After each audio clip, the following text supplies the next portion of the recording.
Hello everyone, welcome back. In today's demo, I'm going to show you how you can use GitHub Copilot in Eclipse IDE. IDE stands for Integrated Development Editor. GitHub Copilot was previously supported in Visual Studio Code, Visual Studio, and VI and Vim, and then JetBrains, different type of IDEs in JetBrains. JetBrains also has support for the IntelliJ, which is a Java editor, Java IDE, but Eclipse has been desired for a long time because it's a very famous Java IDE based on open source. Xcode support for Xcode for Apple iOS development was launched in October 2024, but Eclipse is very new, so there are a lot of things going to come. So right now it's in public preview, but you can still try out.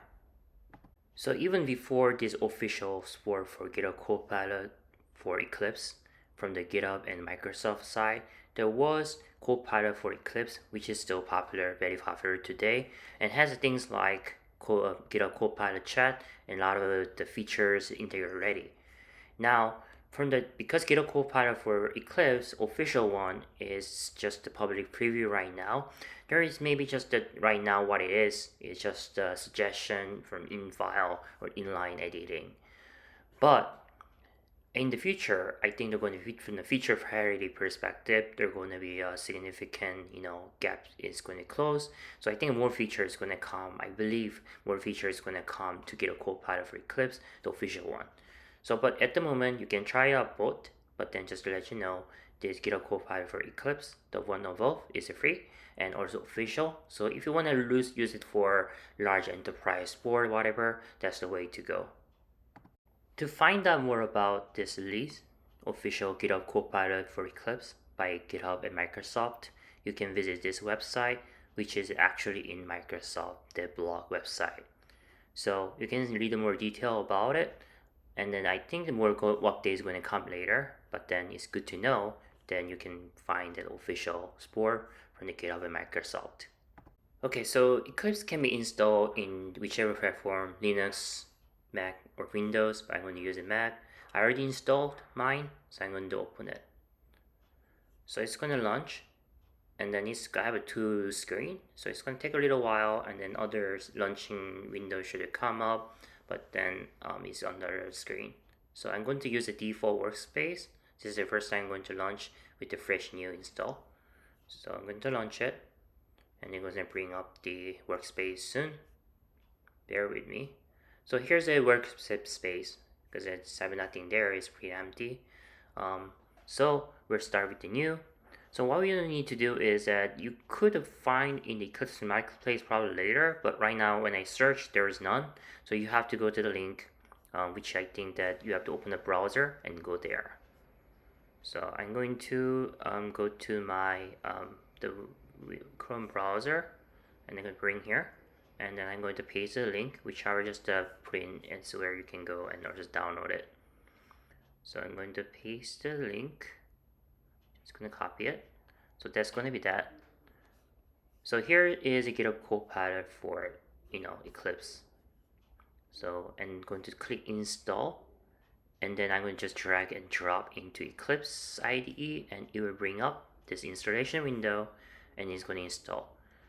There are a few installation steps which might take a little while, and then you read the term, and then click OK, and then it should be good to go. And you can see that what is happening is in the bottom right corner, you can see that it's going to bring up here. Okay, so you have some additional things you have to click. So I'm going to click, and then click to go next. And in the bottom right corner, you can see installation status. So from this point, it's going to install, but it's going to take a little while. So I'm going to speed up a little bit because we don't want to wait all the time watching this video while installing it. But this is kind of what it looks like. I'm going to speed up a bit. And it's going to ask you to restart the Eclipse. So I'm going to click go for yes. So I'm going to restart, and then continue. So it's going to restart Eclipse again. After installation and restart to Eclipse is going to do firmware processing, and then it should be done pretty soon, and then that should be ready to go. This should be pretty quick, so gonna be leaving here for a while to show you what it's going to look like. So I think at the first thing you should notice is there should be now Copilot icon. You should see at the bottom, and it should have a few options.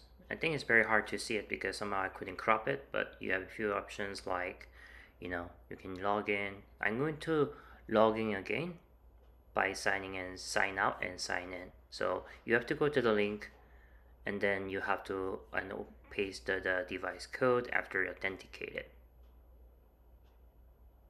So I'm going to go paste the link, and then it's going to ask me to authenticate, which I will do.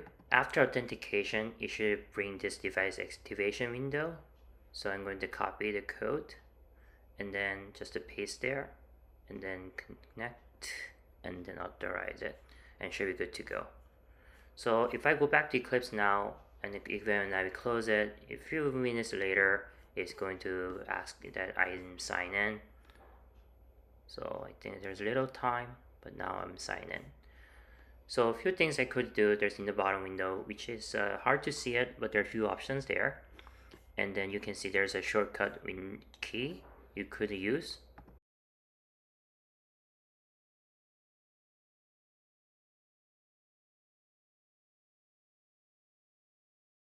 Other option is something like, more editing option, not much is there, but you see that those things get updated probably later as, plugin get updated. So I think there's a few menu options should be there, but I guess for now I'm going to create a project. Let's see which project to create it. Maybe I'm going to just create a simple Java project, just a basic one.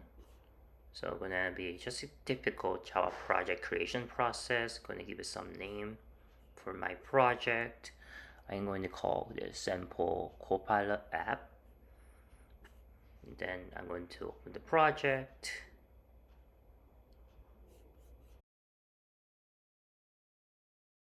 So here's a new project. I'm going to open a new file, and then going to new class and give it some name for the file.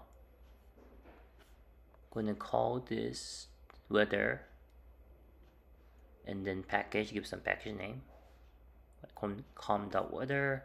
Doesn't have to be exactly that, just need to create one. So Copilot is not enabled, so you can just test it out. I'm going to just type public static void main share printout, and then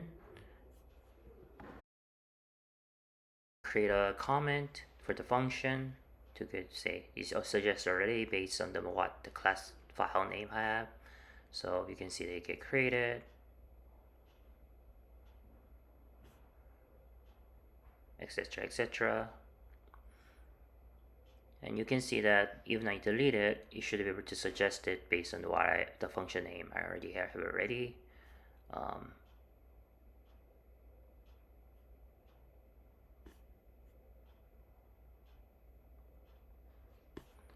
So what else can I do is I could probably ask for just to hit the tab button to continue.